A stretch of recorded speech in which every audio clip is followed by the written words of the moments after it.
వ్యవస్థను నడిపిస్తున్న కాంగ్రెస్ ప్రభుత్వం మరి రైతులను పట్టించుకునేది లేదు, విద్యార్థులను పట్టించుకునేది లేదు. ఒక రైతు చనిపోతే పరామర్శించవు, ఒక విద్యార్థి చనిపోతే పరామర్శించవు.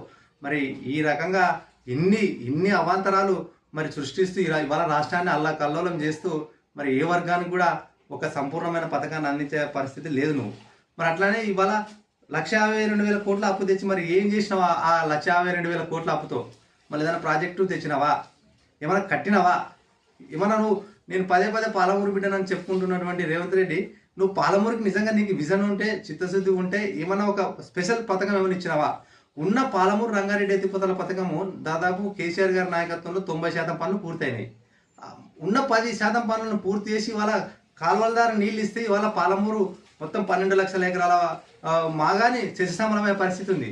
ఆనాడు కేసీఆర్ గారు ఉన్నప్పుడు బొంబాయి, దుబాయ్, బొగ్గుబాయికి వలసలు పోయినటువంటి వాళ్ళు తిరిగి వచ్చి మళ్ళీ పంటలు పండించి వాళ్ళు ఆనందంగా ఉంటే నువ్వు వచ్చిన 15 నెలల లోపలనే మళ్ళీ వాళ్ళు బొంబాయి, దుబాయ్, బొగ్గుబాయి బాట పడ్డ పరిస్థితి తీసుకొచ్చినావు. అంటే ఆనాడు వికాస తెలంగాణని ఇవాళ అందపాతాలను తొక్కి ఇవాళ దారుణమైన పరిస్థితి ఉంది. అందుకే నీకు సిగ్గు లేదు. నువ్వు నిజంగా మానవ పుట్టుక పుడితే ఇవాళ నువ్వు పాలమూరు బిడ్డ అని చెప్పుకునవద్దు. మాకు సిగ్గైతే నువ్వు పాలమూరు బిడ్డ అంటే. ఎందుకంటే పాలమూరుకి నువ్వు చేసింది ఏం లేదు, నువ్వు చేసేది కూడా ఏం లేదు భవిష్యత్తులో. సో ఈ రకంగా రాష్ట్రాన్ని ఉప్పు తిప్పలు పెడుతున్నావు కాబట్టి బిడ్డ, నువ్వు అనుకుంటున్నావేమో ఇవాళ మా ఎమ్మెల్యేని సస్పెండ్ చేసి బయటికి పంపించినంత మాత్రం నేను గెలిచినా అని. నీ మెడలు వంచైనా మరి ఇవాళ తెలంగాణ రాష్ట్ర ప్రజలందరూ కూడా చూస్తున్నారు. నీ మెడలు వంచైనా కూడా ఖచ్చితంగా నువ్వు ఇచ్చిన గ్యారంటీలను, నువ్వు ఇచ్చిన హామీలను ఖచ్చితంగా నువ్వు నెరవేర్చేంత వరకు నీ ఎంట పడతాం, నీ గల్ల పడతాం. నేను వదిలిపెట్టలేదు బిడ్డ.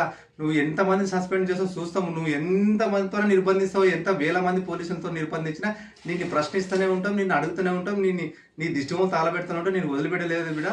ఖబర్దార్ రేవంత్ రెడ్డి, తక్షణమే నువ్వు ఇచ్చిన హామీలను అమలు చేస్తేనే నీకు మర్యాద ఉంటుందని హెచ్చరిస్తూ డిమాండ్ చేస్తున్నాం.